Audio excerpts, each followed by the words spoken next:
শায়েক, ও শায়েক,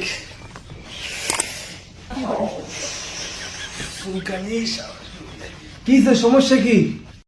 তেমন কোনো কিছু হয়নি শেখ সাহেব। আপনার যে কিনা ঈদে মিলাদুন নবী আসছে কিনা, তো আপনার যে বিদাত ফতোয়া দিবেন না, এটাই আপনাকে জিজ্ঞাসা করছে। আপনি কি বলতে চাইছেন বলেন হুজুর। এবার কি ঈদে মিলাদুন্নবী বেদাত ফতোয়া দিবেন না? ঈদে মিলাদুন্নবী আসলে পুরা শরীর চুলকায় শায়েক। ঈদে মিলাদুন্নবী চলে আসতেছে, মানে আর বেশি দিন বাকি নাই।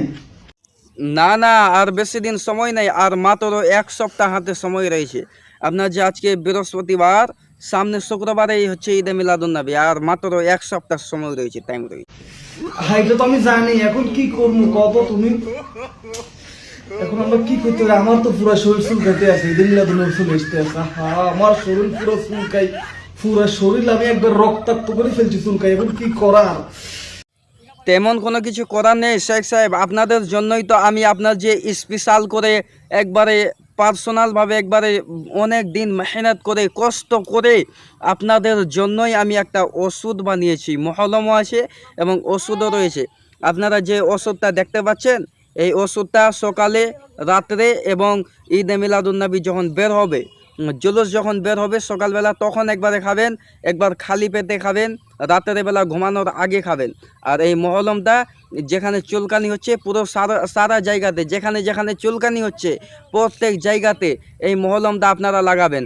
শুধু আপনারাই না, আপনার যে কিনা দেওবন্দি, ওয়াহাবি, আহলে হাদিস, লামাজাবি যাদের যাদের চুলকানি হচ্ছে সবাই আপনার যে এই মহলমটা লাগাবেন, আপনার যে শান্তি পাবেন।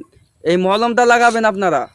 আর এই মহলমটা 100% কাজ করবে, আমি জানি 100% কাজ করবে। কারণ আমার কাছে একজন রোগী এসেছিল, বলছিল ভাই আমি আহলে হাদিস, আমি হচ্ছি আহলে হাদিস মানে হাদিসওয়ালা, কিন্তু ঈদে মিলাদুন নবী যখন আসছে তখন আমার পুরো শরীরে চুলকানি হয়ে যাচ্ছে, আমি থাকতে পারি না, পুরো শরীরকে আমি রক্তে রক্ত করে ফেলে দিচ্ছি।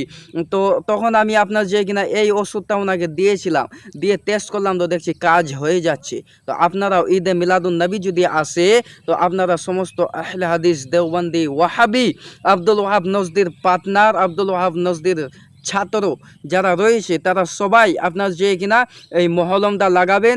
আর ওষুধগুলো যে টাইমে টাইম খেতে বললাম, এই ওষুধগুলোকে খাবেন, দেখবেন ইনশাল্লাহ ঠিক হয়ে যাবে।